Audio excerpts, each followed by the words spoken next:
আসসালামু আলাইকুম। এখন যেহেতু বর্ষার সিজন, তাই এই সিজনে মাছ চাষ করাটা আমাদের জন্য খুবই গুরুত্বপূর্ণ একটা বিষয়। স্বাভাবিকভাবে আমাদের এই অঞ্চলে পানি তেমন একটা হয় না, যে কারণে এই মাছ চাষ করার জন্য এটাই আমাদের জন্য উপযুক্ত সময়। গত কিছুদিন আগে আমরা আনিস ভাইদের বাড়িতে গিয়েছিলাম এবং সেখানে গিয়ে দেখেছিলাম একটা পুকুরের মধ্যে প্রচুর পরিমাণে কচুরির পানা রয়েছে। আনিস ভাইয়ের সাথে কথা বলে জানতে পারলাম এই পুকুরে মাছ চাষ করা যায় না। কারণ হিসেবে তিনি বললেন এখানে প্রচুর পরিমাণে কচুরির পানা হয়, এর পাশাপাশি এখানে প্রচুর পরিমাণে ঘড়িয়ালও আছে। আমরা আঞ্চলিক ভাষায় এটাকে ঘড়িয়াল বলি, যেগুলি মাছ খেয়ে ফেলে। সেদিন আমরা একটা প্ল্যান করেছিলাম যে এই পুকুরটাকে কিভাবে কাজে লাগানো যায়, কিভাবে এখানে মাছ চাষ করা যায় এবং কি কি মাছ এখানে চাষ করা যায়, সেটার জন্য মূলত এই পুকুরটা পরিষ্কার করে পরিচ্ছন্ন করে তারপর এখানে মাছ চাষ করার জন্য আমরা মূলত সুন্দর একটা প্ল্যান করেছিলাম সেদিন। তো আজকে সকালে 7 জন লোক আমরা একসাথে এসেছি এই পুকুরটাকে সুন্দর করে পরিষ্কার করে, অর্থাৎ এর পারগুলি পরিষ্কার করে তারপর এই পুকুরটা থেকে যে কচুরির পানাগুলি রয়েছে সেগুলিকে আমরা তুলে ফেলবো। এইটাই হচ্ছে সব থেকে চ্যালেঞ্জিং একটা কাজ, কারণ এখানে এত পরিমাণে কচুরি রয়েছে বা কচুরির পানা রয়েছে যেটা পরিষ্কার করা আমাদের জন্য খুবই কষ্টসাধ্য একটা ব্যাপার, এবং সেটা আমরা করব একদিনের মধ্যে। অর্থাৎ এখান থেকে একদিনের মধ্যে সমস্ত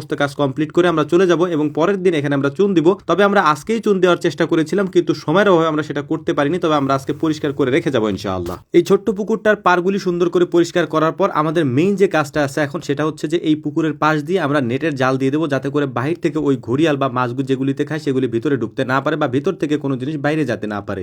আমরা যেহেতু একসাথে 8-9 জন মানুষ এসেছি, তাই আনিস ভাইকে আগেই বলেছিলাম যে আমাদের রান্না আমরাই করবো ইনশাআল্লাহ। তো আগে থেকে আনিস ভাই সবকিছু তৈরি করে রেখেছিলেন। তো আমরা সুন্দর করে আমাদের যে রান্নাটা করব সেটা হচ্ছে যে আমরা, যেহেতু বৃষ্টি হচ্ছে, গরুর মাংস দিয়ে বিরিয়ানি রান্না করে তারপর আমরা দুপুরে খাওয়া দাওয়া করে বাকি কাজ সারার চেষ্টা করবো। যেহেতু আমাদের এখানে অনেক বেশি পরিমাণে কাজ রয়েছে, আসলে আমরা ছোট্ট করে ভিডিওটা আপলোড করতেছি বা আপনাদের সামনে উপস্থাপন করতেছি, কিন্তু সকালে আমরা এখানে গিয়েছি, আমাদের এখান থেকে আসতে আসতে প্রায় আসরের আজান দিয়েছে। তো যাই হোক, আলহামদুলিল্লাহ খাওয়া দাওয়া শেষ করে তারপর আমরা আমাদের যে বাকি কাজগুলি আছে সেগুলি সারার চেষ্টা করব। বাকি কাজের মধ্যে অন্যতম একটা কাজ হচ্ছে এই পুকুর থেকে কচুরির পানাগুলিকে উঠিয়ে ফেলা, কারণ পুকুরে প্রচুর পরিমাণে কচুরির পানা রয়েছে। এগুলিকে তুলতে আমাদের অনেক বেশি সময়ের প্রয়োজন হবে এবং এই পানিটা তেমন একটা ভালো না, যে কারণে এই পানিতে অনেক বেশি চুলকানি আমাদের হবে। এটা আমরা আগে থেকেই জানি, সেভাবে প্ল্যান করেই আমরা এসেছিলাম, কিন্তু পানিতে এত বেশি পরিমাণে চুলকাচ্ছিল এটা আসলে আমরা এখন বুঝতেছি। যখন কাজ করছি তখন তেমন একটা বুঝি নাই, বাড়িতে আসার পর এখন আলহামদুলিল্লাহ মোটামুটি বুঝতেছি। তো যাই হোক, আলহামদুলিল্লাহ আমরা অনেক চেষ্টা করার পর পুকুরের চারপাশটাকে ঘিরতে পেরেছিলাম, এর পাশাপাশি পরিষ্কারও করেছি। মানে আমাদের যতটুকু কাজ আমরা করার জন্য এখানে গিয়েছিলাম সমস্ত কাজগুলো আমরা করে আসতে পেরেছি। এর পাশাপাশি আমরা একটা কাজ করতে পারিনি, সেটা হচ্ছে যে চুন আমরা দিয়ে আসতে পারিনি, কারণ এরকম আবহাওয়ার মধ্যে চুন দেওয়াটাও মানে আদর্শ কোনো বিষয় না। এটার কারণ হচ্ছে যে এই আবহাওয়ার মধ্যে চুন দেওয়া যায় না, যেহেতু বৃষ্টি হচ্ছিল, সকাল থেকে গুড়ি গুড়ি বৃষ্টি পড়তেছিল। তো আমরা এখান থেকে সমস্ত কচুরিগুলিকে তুলে ফেলেছি। তো আমাদের অনেক বেশি কষ্ট হয়েছে যদিও, তারপর ওই কাজগুলিকে আমরা সুন্দরভাবে শেষ করতে পেরেছি। এটার জন্য আল্লাহ তাআলা শুকরিয়া আদায় করছি। আনিস ভাই আমাকে বলেছিল যে এই পুকুরের মাঝে কিছু শিং মাছ উনি ছেড়েছিলেন, তো আমি জাল নিয়ে এসেছিলাম। আমরা তো জাল দিয়ে ট্রাই করতেছিলাম যে কোনো মাছ এটার মধ্যে আছে কিনা, কিন্তু আমাদের শরীরে অত পরিমাণে এনার্জি আর ছিল না, যে কারণে একটার বেশি খাওয়া আমাদের আর দেওয়া হয়নি। তো যাই হোক, আলহামদুলিল্লাহ আমরা সব কাজ কমপ্লিট করে এখন চলে যাচ্ছি আমাদের গন্তব্যের দিকে, অর্থাৎ আমাদের বাড়ির দিকে। আমাদের জন্য দোয়া করবেন। আসসালামু আলাইকুম রহমতুল্লাহ। আসসালামু আলাইকুম। স্বাভাবিকভাবে কৃষি কাজ এবং খামারের কাজের চাপে আমাদের কোথাও তেমন একটা যাওয়া হয় না। তবে বাংলাদেশের বড় বড় যে দুইটা বইমেলা হয় এখানে আমাদের প্রতি বছরই যাওয়া হয়। আলহামদুলিল্লাহ এবছরও যে দুইটা বইমেলা হয়েছে সেখানে আমরা উপস্থিত ছিলাম এবং আজকে আমরা শেষবারের মতো সেখানে যাচ্ছি। যেহেতু আমরা আগের দিন বলেছিলাম যে ঢাকা বিশ্ববিদ্যালয়ের কেন্দ্রীয় জামে মসজিদে আমরা জুমা নামাজ আদায় করে তারপর ওখান থেকে আমরা বইমেলার দিকে যাত্রা করবো ইনশাআল্লাহ, সেভাবেই আমরা সময় নির্ধারণ করে বাড়ি থেকে রওনা দিয়েছি এবং আমাদের যাত্রা এখন ঢাকা বিশ্ববিদ্যালয়ের কেন্দ্রীয় জামে মসজিদ। এমনিতেই বাড়ি থেকে ঢাকা পর্যন্ত যেতে আমাদের তেমন একটা সময় লাগে না, এই জন্য আমরা নির্দিষ্ট টাইমে বের হয়েছি। আমাদের 1 ঘন্টা 20 মিনিটের মতো লাগবে, এর মধ্যেই আমরা পৌঁছে যাব। রাস্তায় তেমন একটা জ্যামও আমাদের হয় না, যেহেতু আমাদের এই অঞ্চলের রাস্তাগুলি খুবই ভালো। তো যাই হোক, আমরা সময় মতো পৌঁছে যাওয়ার পর সালাত আদায় করেছি। সালাত আদায় করার পর এখানে অনেকক্ষণ পর্যন্ত আমরা বসেছিলাম, সময় কাটিয়েছি। এরপর আমরা সবাই মিলে রওনা দিয়েছি বইমেলার উদ্দেশ্যে।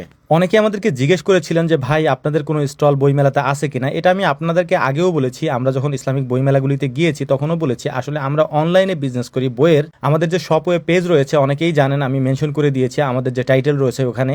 আমাদের বইয়ের কার্যক্রমটা মূলত হচ্ছে অনলাইন কেন্দ্রিক। আমাদের যেহেতু কোনো নিজেদের লিখিত বই নাই, অর্থাৎ আমি নিজে যেহেতু কোনো বই লিখি নাই, এই কারণেই মূলত আমাদের কোনো প্রকাশনীয় নেই। বিভিন্ন প্রকাশনীর সাথে আমরা কাজ করি আলহামদুলিল্লাহ। অনলাইন কেন্দ্রিক কোনো বই যদি আপনাদের প্রয়োজন হয়, বিশেষ করে যদি কোনো ইসলামিক বইয়ের প্রয়োজন হয়, তাহলে আমাদের পেজে আমি উপরে যেটা মেনশন করে দিয়েছি ওখানে নক দিলে আপনারা সেটা পেয়ে যাবেন আলহামদুলিল্লাহ। এবং এটার জন্য আপনাদের সব থেকে সহজ উপায়ই হচ্ছে আমাদের এই পেজটা। আমরা সব থেকে সহজ উপায় আপনাদের কাছে এটা পৌঁছানোর জন্যই এই পেজটা খুলেছি এবং অনলাইনে আপনাদেরকে ইসলামিক বইগুলি বিশেষ করে দেওয়ার জন্য চেষ্টা করছি। অনেকেই বলেন যে ভাই এত কিছু করে সময় কখন পান। আসলে সময় বের করে নিতে হয়, বা আমাদের সময় আমরা বের করে নেই, কারণ দুনিয়াবি কাজের জন্য অনেক বেশি সময় ব্যয় করা হয়।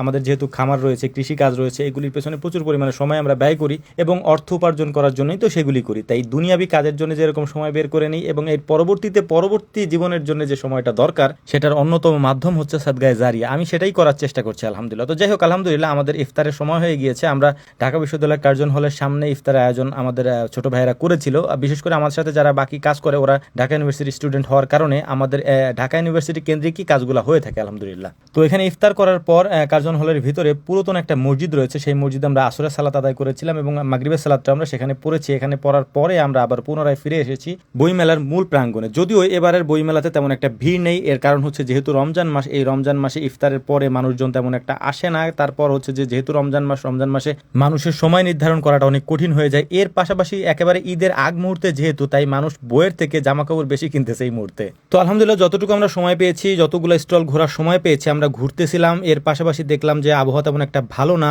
আমরা যে যতগুলো স্টলে গিয়েছি সব জায়গা থেকে আমরা উপহার হিসেবে অনেকগুলো করে বই পেয়েছি। বই আসলে আমাকে অনেক আনন্দিত করে এবং বইগুলো আমি সংগ্রহ করে রাখি এবং পড়াশোনা করার চেষ্টা করি যখন সময় পাই। এবং প্রত্যেকটি স্টল থেকে আমরা বই পেয়েছি এত পরিমাণে, যেটা আসলে লাস্টের দিকে দেখলে বুঝতে পারবেন যে আমি আসলে উঠাই নিয়ে আসতে পারতেছিলাম না বাড়িতে। সর্বশেষ সিয়ান পাবলিকেশনে আমরা বসাছিলাম, তো দেখলাম যে আবহাওয়ার অবস্থা এত বেশি খারাপ যে কিছুক্ষণের মধ্যেই বৃষ্টি শুরু হলো। এত বেশি পরিমাণে বৃষ্টি শুরু হলো, দেখলাম যে বৃষ্টির সাথে সাথে শিলও পড়তেছে, অর্থাৎ আকাশ থেকে শিল পড়তেছে, আমরা শিল বলি এটাকে।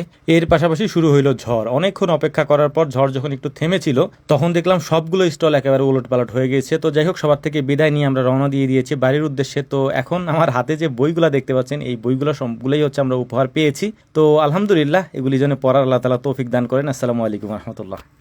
আসসালামু আলাইকুম। আজকে আমাদেরকে দুপুরের পরে খুবই দ্রুত ঢাকার উদ্দেশ্যে রওনা দিতে হচ্ছে। সচরাচর এভাবে আমাদেরকে এত দ্রুত কখনো কোথাও যেতে হয় না, কারণ এভাবে আমরা কখনো কোথাও যাইও না। কি জন্য এত দ্রুত আমাদেরকে ঢাকার উদ্দেশ্যে আজকে রওনা দিতে হচ্ছে সেটা হয়তো আমি পরে একদিন বলবো, কিন্তু আজকে বলা যাবে না, কারণ এটা আপনাদের জন্য সারপ্রাইজ হিসেবে আমরা রেখে দেবো ইনশাআল্লাহ। তবে আমরা ভালো কিছু নিয়ে আসছি খুব দ্রুতই ইনশাআল্লাহ।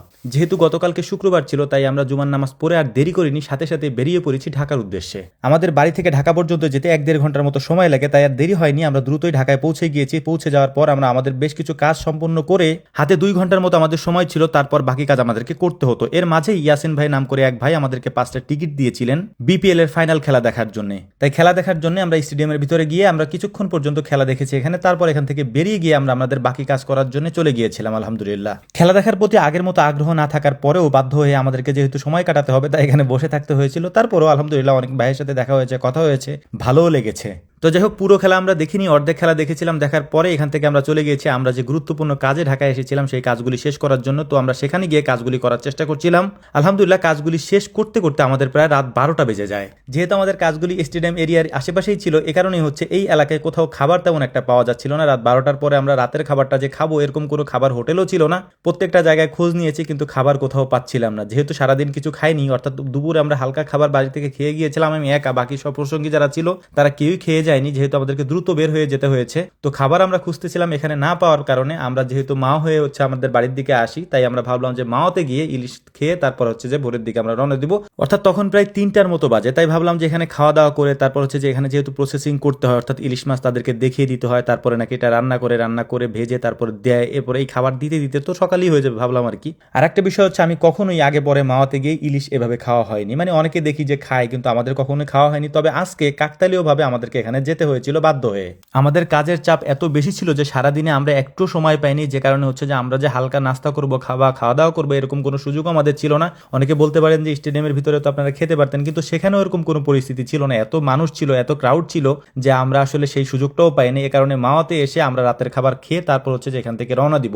যদিও মাওয়াতে এভাবে কখনো আসা হয়নি, তারপরও এখানে এসে আমরা এখানকার মানুষের ব্যবহার দেখে, অর্থাৎ আমাদেরকে যারা সার্ভ করছিলেন বা খাবার দিচ্ছিলেন ওনাদের ব্যবহার খুবই মুগ্ধ, এবং আসলে এটা আসলে প্রশংসা করার মতোই। যদি না করি তাহলে হয়তো বেইনসাফি হয়ে যাবে, এই জন্যই বলছি আর কি। এই রেস্টুরেন্টের নাম হয়তো ইলিশ বাড়ি বা এরকম কিছু হতে পারে, তবে আলহামদুলিল্লাহ খাবারটাও বেশ ভালোই ছিল। তো যাই হোক, আলহামদুলিল্লাহ এখান থেকে খাওয়া দাওয়ার পর আমাদেরকে এখন বাড়ির দিকে রওনা দিতে হবে, কারণ প্রায় সকাল হয়ে যাওয়ার মতোই অবস্থা হবে, কারণ ফজরের আজান দিয়ে দিবে হয়তো আমরা যেতে যেতে। খাওয়া দাওয়া শেষ করে আমরা এখন বাড়ির উদ্দেশ্যে রওনা দিয়ে দিয়েছি, গাড়িতে উঠে পড়েছি। আর একটা বিষয় বলে রাখি, সেটা হচ্ছে যে গাড়িটা কিন্তু ভাই আমাদের না। অনেকে মনে করতে পারেন যে আপনাদের তো নিজেদের গাড়িতে আপনারা যান। না ভাই, আমরা আসলে দূরে কোথাও গেলে একটা গাড়ি ভাড়া করে নিয়ে যাই, কারণ আমাদেরকে যেহেতু রাতে সফর করতে হয় বা দিন পার হয়ে রাত হয়ে যায়, এ কারণে একটা গাড়ি আমরা ভাড়া করে নিয়ে যাই। যদি মামাদের সাথে যাই তাহলে মামাদের গাড়িতে যাই, আর না হয় আমরা গাড়ি ভাড়া করে নিয়ে যাই। তো যাই হোক, আলহামদুলিল্লাহ বাড়িতে আসতে আসতে আমাদের প্রায় 4টা 17 বেজে গেছে, তারপরেও ফজরের আগে আমরা আসতে পেরেছি। তো যাই হোক, আমাদের জন্য দোয়া করবেন। আসসালামু আলাইকুম রহমতুল্লাহ। আসসালামু আলাইকুম। আজকে আমাদেরকে দুপুরের পরে খুবই দ্রুত ঢাকার উদ্দেশ্যে রওনা দিতে হচ্ছে। সচরাচর এভাবে আমাদেরকে এত দ্রুত কখনো কোথাও যেতে হয় না, কারণ এভাবে আমরা কখনো কোথাও যাইও না। কি জন্য এত দ্রুত আমাদেরকে ঢাকার উদ্দেশ্যে আজকে রওনা দিতে হচ্ছে সেটা হয়তো আমি পরে একদিন বলবো, কিন্তু আজকে বলা যাবে না, কারণ এটা আপনাদের জন্য সারপ্রাইজ হিসেবে আমরা রেখে দেবো ইনশাআল্লাহ। তবে আমরা ভালো কিছু নিয়ে আসছি খুব দ্রুতই ইনশাআল্লাহ। যেহেতু গতকালকে শুক্রবার ছিল, তাই আমরা জুমার নামাজ পড়ে আর দেরি করিনি, সাথে সাথে বেরিয়ে পড়েছি ঢাকার উদ্দেশ্যে। আমাদের বাড়ি থেকে ঢাকা পর্যন্ত যেতে 1-1.5 ঘন্টার মতো সময় লাগে, তাই আর দেরি হয়নি। আমরা দ্রুতই ঢাকায় পৌঁছে গিয়েছি। পৌঁছে যাওয়ার পর আমরা আমাদের বেশ কিছু কাজ সম্পন্ন করে হাতে 2 ঘন্টার মতো আমাদের সময় ছিল, তারপর বাকি কাজ আমাদেরকে করতে হতো। এর মাঝে ইয়াসিন ভাই নাম করে এক ভাই আমাদেরকে 5টা টিকিট দিয়েছিলেন বিপিএল এর ফাইনাল খেলা দেখার জন্য। তাই খেলা দেখার জন্য আমরা স্টেডিয়ামের ভিতরে গিয়ে আমরা কিছুক্ষণ পর্যন্ত খেলা দেখেছি এখানে। তারপর এখান থেকে বেরিয়ে গিয়ে আমরা আমাদের বাকি কাজ করার জন্য চলে গিয়েছিলাম। আলহামদুলিল্লাহ, খেলা দেখার প্রতি আগের মতো আগ্রহ না থাকার পরেও বাধ্য হয়ে আমাদেরকে যেহেতু সময় কাটাতে হবে, তাই এখানে বসে থাকতে হয়েছিল। তারপরও আলহামদুলিল্লাহ অনেক ভাইয়ের সাথে দেখা হয়েছে, কথা হয়েছে, ভালোও লেগেছে। তো যাই হোক, পুরো খেলা আমরা দেখিনি, অর্ধেক খেলা দেখেছিলাম। দেখার পরে এখান থেকে আমরা চলে গিয়েছি আমরা যে গুরুত্বপূর্ণ কাজে ঢাকায় এসেছিলাম সেই কাজগুলি শেষ করার জন্য। তো আমরা সেখানে গিয়ে কাজগুলি করার চেষ্টা করছিলাম।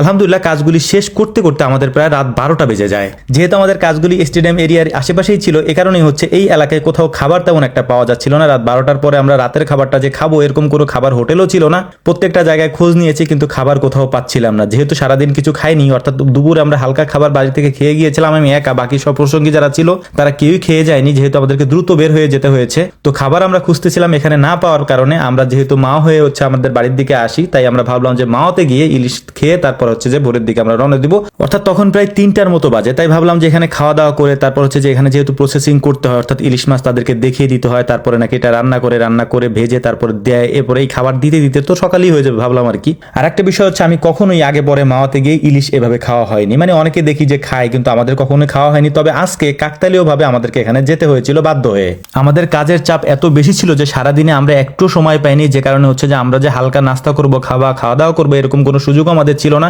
অনেকে বলতে পারেন যে স্টেডিয়ামের ভিতরে তো আপনারা খেতে পারতেন, কিন্তু সেখানেও এরকম কোনো পরিস্থিতি ছিল না। এত মানুষ ছিল, এত ক্রাউড ছিল যে আমরা আসলে সেই সুযোগটাও পাইনি। এ কারণে মাওয়াতে এসে আমরা রাতের খাবার খেয়ে তারপর হচ্ছে যে এখান থেকে রওনা দিব। যদিও মাওয়াতে এভাবে কখনো আসা হয়নি, তারপরও এখানে এসে আমরা এখানকার মানুষের ব্যবহার দেখে, অর্থাৎ আমাদেরকে যারা সার্ভ করছিলেন বা খাবার দিচ্ছিলেন ওনাদের ব্যবহারে খুবই মুগ্ধ, এবং আসলে এটা আসলে প্রশংসা করার মতোই। যদি না করি তাহলে হয়তো বেইনসাফি হয়ে যাবে, এই জন্যই বলছি আর কি। এই রেস্টুরেন্টের নাম হয়তো ইলিশ বাড়ি বা এরকম কিছু হতে পারে, তবে আলহামদুলিল্লাহ খাবারটাও বেশ ভালোই ছিল। তো যাই হোক, আলহামদুলিল্লাহ এখান থেকে খাওয়া দাওয়ার পর আমাদেরকে এখন বাড়ির দিকে রওনা দিতে হবে, কারণ প্রায় সকাল হয়ে যাওয়ার মতোই অবস্থা হবে, কারণ ফজরের আজান দিয়ে দিবে হয়তো আমরা যেতে যেতে। খাওয়া দাওয়া শেষ করে আমরা এখন বাড়ির উদ্দেশ্যে রওনা দিয়ে দিয়েছি, গাড়িতে উঠে পড়েছি। আর একটা বিষয় বলে রাখি, সেটা হচ্ছে যে গাড়িটা কিন্তু ভাই আমাদের না। অনেকে মনে করতে পারেন যে আপনাদের তো নিজেদের গাড়িতে আপনারা যান। না ভাই, আমরা আসলে দূরে কোথাও গেলে একটা গাড়ি ভাড়া করে নিয়ে যাই, কারণ আমাদেরকে যেহেতু রাতে সফর করতে হয় বা দিন পার হয়ে রাত হয়ে যায়, এ কারণে একটা গাড়ি আমরা ভাড়া করে নিয়ে যাই। যদি মামাদের সাথে যাই তাহলে মামাদের গাড়িতে যাই, আর না হয় আমরা গাড়ি ভাড়া করে নিয়ে যাই। তো যাই হোক, আলহামদুলিল্লাহ বাড়িতে আসতে আসতে আমাদের প্রায় 4টা। ডালটা রান্না করে নিব এবং ডাল রান্না করার পরে ভাত রান্না করব। এর মধ্যেই ওরা চলে এসেছে। বাজার থেকে যেসব খাবার আমাদের প্রয়োজন আনার সেগুলি ওরা নিয়ে এসেছে, সেগুলি আমরা কাটাকুটি করছিলাম। কাটাকুটি করে তারপর এগুলিকে আমরা আলাদা আলাদা পাত্রে রেখে আমাদের যে রান্নার কাজটা আছে সেটা আমরা শেষ করার চেষ্টা করছি, যাতে আমরা ইফতারের আগে এগুলি নিয়ে মসজিদ পর্যন্ত পৌঁছাতে পারি। তো আলহামদুলিল্লাহ আমাদের কাটাকুটি কাজও শেষ হয়ে গিয়েছে। এখন ভাত রান্নার যে কাজটা রয়েছে সেটাও আমরা রান্না করে ফেলেছি। এখন ভাতের যে মাঠটা আছে সেটাকে আমরা আলাদা করে একটা ঝাঁকার মধ্যে ভাতগুলিকে রেখে দিয়েছি এবং মাঠটাকে আলাদা করছি। আলাদা করার পরে আমাদের সময়ও হয়ে গিয়েছে, এটাকে দ্রুত আমাদের মসজিদে নিয়ে যেতে হবে। এরই মাঝে আমাদের বাকি যে ইফতার রয়েছে সেটাও আমরা তৈরি করে ফেলেছি এবং এগুলি নিয়ে আমরা এখন চলে যাচ্ছি মসজিদের দিকে, কারণ মসজিদে এগুলিকে প্লেটে প্লেটে বাড়তে বাড়তে অনেক সময় লেগে যায়, যে কারণে আমাদেরকে একটু তাড়াহুড়া করতে হচ্ছে। আমরা প্রায় 25 কেজি চালের মতো ভাত রান্না করেছি, এর পাশাপাশি 20 কেজির মতো গরুর মাংস রান্না করেছি, এর পাশাপাশি আমরা ডাল এবং গরুর যে কলিজা আছে এটা দিয়ে ডালটা রান্না করেছি। তো আলহামদুলিল্লাহ সবকিছু রান্না হয়ে যাওয়ার পর আমরা এইগুলিকে নিয়ে যাচ্ছি এখন মসজিদের দিকে। আমরা আগে একবার এখানে ইফতারি দিয়ে গিয়েছি, সেটা হচ্ছে যে আমাদের আজানের পরে যে ইফতারিটা হবে এই ইফতারিটা আমরা দিয়ে গিয়েছি আগে, এবং পরবর্তীতে মানে মাগরিবের নামাজের পরে যে ইফতারিটা হবে সেটা আমরা নিয়ে এসেছি পরবর্তীতে। যাই হোক, এদিকে সবকিছুর আয়োজন চলছিল, প্লেটে প্লেটে এগুলিকে সাজিয়ে দেওয়া, তারপর হচ্ছে যে বাকি যে কাজগুলি রয়েছে সেগুলি সেরে ফেলা। তো আলহামদুলিল্লাহ এর মাঝেই আমি ছোট্ট করে একটা বিষয় আপনাদের কাছে দোয়ার দরখাস্ত রাখছি, সেটা হচ্ছে যে ইদানিং আমার কাজের পরিমাণ এত বেশি বা কাজের চাপ এত বেশি, আসলে দিন রাত মিলায় 2 ঘন্টা রেস্ট নেওয়া বা 2 ঘন্টা ঘুমানোর মতো সময়টা আমার কাছে হচ্ছে না। তো অনেকে যারা আমাদের এখানে আসেন, বিশেষ করে যেহেতু এখন ঈদের একদম আগের সময় অনেকে বাড়িতে আসেন বা আমাদের এখানে আসেন, কাজের আমাদের প্রচুর পরিমাণে চাপ। অনেকে এসে আমাদেরকে পান না বা আমাদের সাথে দেখা করতে চান। এটা আসলে মানে আমি আসলে আমার বলার কোনো ভাষাও নাই। এত পরিমাণে কাজ আমাদের সকাল থেকে নিয়ে সন্ধ্যা পর্যন্ত, সন্ধ্যা থেকে নিয়ে রাত 2টা-3টা পর্যন্ত আমাদেরকে কাজ করতে হচ্ছে ইদানিং, খামারের কাজ বিশেষ করে। এবং আমাদের ফসল উঠানোর যেহেতু এখন সিজন, তাই ফসল উঠায় তারপর খামারের কাজগুলি করতে আমরা হিমশিম খাচ্ছি। যাই হোক, এরই মাঝে আমরা অনেকগুলি কাজ হাতে নিয়েছিলাম যে রমজানের মধ্যে এই কাজগুলি আমরা শেষ করব, সেই কাজগুলি আমরা করছি। হয়তো আমি এই 2-1 দিনের মধ্যে সেই ভিডিও আপনাদের সামনে উপস্থাপন করার চেষ্টা করবো ইনশাআল্লাহ। তো এত কিছু মিলিয়ে আমাদের আসলে সময়টা একেবারেই হচ্ছে না। তো যাই হোক, আলহামদুলিল্লাহ, তারপরও আল্লাহ শুকরিয়া, আল্লাহ তাআলা যদি সুস্থ রাখেন, শরীরটা যদি ভালো রাখেন, কাজগুলি শেষ করতে পারবো ইনশাআল্লাহ। তো যাই হোক, দেখতে দেখতে ইফতারের আয়োজনটা আমাদের শেষ হয়ে গিয়েছে। আমরা 2 স্তরের ইফতারের আয়োজন করেছিলাম, সেটা আমরা খুব সফলভাবে শেষ করতে পেরেছি আলহামদুলিল্লাহ। সেটা শেষ করার পর আমরা এখন বাড়ির দিকে রওনা দিচ্ছি। আমাদের জন্য দোয়া করবেন। আসসালামু আলাইকুম রাহমাতুল্লাহ। আসসালামু আলাইকুম। এখন যেহেতু বর্ষার সিজন, তাই এই সিজনে মাছ চাষ করাটা আমাদের জন্য খুবই গুরুত্বপূর্ণ একটা বিষয়। স্বাভাবিকভাবে আমাদের এই অঞ্চলে পানি তেমন একটা হয় না, যে কারণে মাছ চাষ করার জন্য এটাই আমাদের জন্য উপযুক্ত সময়। গত কিছুদিন আগে আমরা আনিস ভাইদের বাড়িতে গিয়েছিলাম এবং সেখানে গিয়ে দেখেছিলাম একটা পুকুরের মধ্যে প্রচুর পরিমাণে কচুরির পানা রয়েছে। আনিস ভাইয়ের সাথে কথা বলে জানতে পারলাম এই পুকুরে মাছ চাষ করা যায় না। কারণ হিসেবে তিনি বললেন এখানে প্রচুর পরিমাণে কচুরির পানা হয়, এর পাশাপাশি এখানে প্রচুর পরিমাণে ঘড়িয়ালও আছে। আমরা আঞ্চলিক ভাষায় এটাকে ঘড়িয়াল বলি, যেগুলি মাছ খেয়ে ফেলে। সেদিন আমরা একটা প্ল্যান করেছিলাম যে এই পুকুরটাকে কিভাবে কাজে লাগানো যায়, কিভাবে এখানে মাছ চাষ করা যায় এবং কি কি মাছ এখানে চাষ করা যায়, সেটার জন্য মূলত এই পুকুরটা পরিষ্কার করে পরিচ্ছন্ন করে তারপর এখানে মাছ চাষ করার জন্য আমরা মূলত সুন্দর একটা প্ল্যান করেছিলাম সেদিন। তো আজকে সকালে 7 জন লোক আমরা একসাথে এসেছি এই পুকুরটাকে সুন্দর করে পরিষ্কার করে, অর্থাৎ এর পারগুলি পরিষ্কার করে তারপর এই পুকুরটা থেকে যে কচুরির পানাগুলি রয়েছে সেগুলিকে আমরা তুলে ফেলবো। এইটাই হচ্ছে সব থেকে চ্যালেঞ্জিং একটা কাজ, কারণ এখানে এত পরিমাণে কচুরি রয়েছে বা কচুরির পানা রয়েছে, যেটা পরিষ্কার করা আমাদের জন্য খুবই কষ্টসাধ্য একটা ব্যাপার। এবং সেটা আমরা করব একদিনের মধ্যে, অর্থাৎ এখান থেকে একদিনের মধ্যে সমস্ত কাজ কমপ্লিট করে আমরা চলে যাব এবং পরের দিন এখানে আমরা চুন দিব। তবে আমরা আজকেই চুন দেওয়ার চেষ্টা করেছিলাম, কিন্তু সময়ের অভাবে আমরা সেটা করতে পারিনি। তবে আমরা আজকে পরিষ্কার করে রেখে যাবো ইনশাআল্লাহ। এই ছোট্ট পুকুরটার পারগুলি সুন্দর করে পরিষ্কার করার পর আমাদের মেইন যে কাজটা আছে এখন, সেটা হচ্ছে যে এই পুকুরের পাশ দিয়ে আমরা নেটের জাল দিয়ে দেবো, যাতে করে বাহির থেকে ওই ঘড়িয়াল বা মাছগুলো যেগুলিতে খায় সেগুলি ভিতরে ঢুকতে না পারে বা ভিতর থেকে কোনো জিনিস বাইরে যেতে না পারে। আমরা যেহেতু একসাথে 8-9 জন মানুষ এসেছি, তাই আনিস ভাইকে আগেই বলেছিলাম যে আমাদের রান্না আমরাই করবো ইনশাআল্লাহ। তো আগে থেকে আনিস ভাই সবকিছু তৈরি করে রেখেছিলেন। তো আমরা সুন্দর করে আমাদের যে রান্নাটা করব সেটা হচ্ছে যে আমরা যেহেতু বৃষ্টি হচ্ছে, গরুর মাংস দিয়ে বিরিয়ানি রান্না করে তারপর আমরা দুপুরে খাওয়া দাওয়া করে বাকি কাজ সারার চেষ্টা করবো। যেহেতু আমাদের এখানে অনেক বেশি পরিমাণে কাজ রয়েছে, আসলে আমরা ছোট্ট করে ভিডিওটা আপলোড করতেছি বা আপনাদের সামনে উপস্থাপন করতেছি, কিন্তু সকালে আমরা এখানে গিয়েছি, আমাদের এখান থেকে আসতে আসতে প্রায় আসরে আজান দিয়েছে। তো যাই হোক, আলহামদুলিল্লাহ, খাওয়া দাওয়া শেষ করে তারপর আমরা আমাদের যে বাকি কাজগুলি আছে সেগুলি সারার চেষ্টা করব। বাকি কাজের মধ্যে অন্যতম একটা কাজ হচ্ছে এই পুকুর থেকে কচুরির পানাগুলিকে উঠিয়ে ফেলা, কারণ পুকুরে প্রচুর পরিমাণে কচুরির পানা রয়েছে। এগুলিকে তুলতে আমাদের অনেক বেশি সময়ের প্রয়োজন হবে এবং এই পানিটা তেমন একটা ভালো না, যে কারণে এই পানিতে অনেক বেশি চুলকানি আমাদের হবে। এটা আমরা আগে থেকেই জানি, সেভাবে প্ল্যান করি আমরা এসেছিলাম, কিন্তু পানিতে এত বেশি পরিমাণে চুলকাচ্ছিল এটা আসলে আমরা এখন বুঝতেছি। যখন কাজ করছি তখন তেমন একটা বুঝি নাই, বাড়িতে আসার পর এখন আলহামদুলিল্লাহ মোটামুটি বুঝতেছি। তো যাই হোক, আলহামদুলিল্লাহ, আমরা অনেক চেষ্টা করার পর পুকুরের চারপাশটাকে ঘিরতে পেরেছিলাম, এর পাশাপাশি পরিষ্কারও করেছি।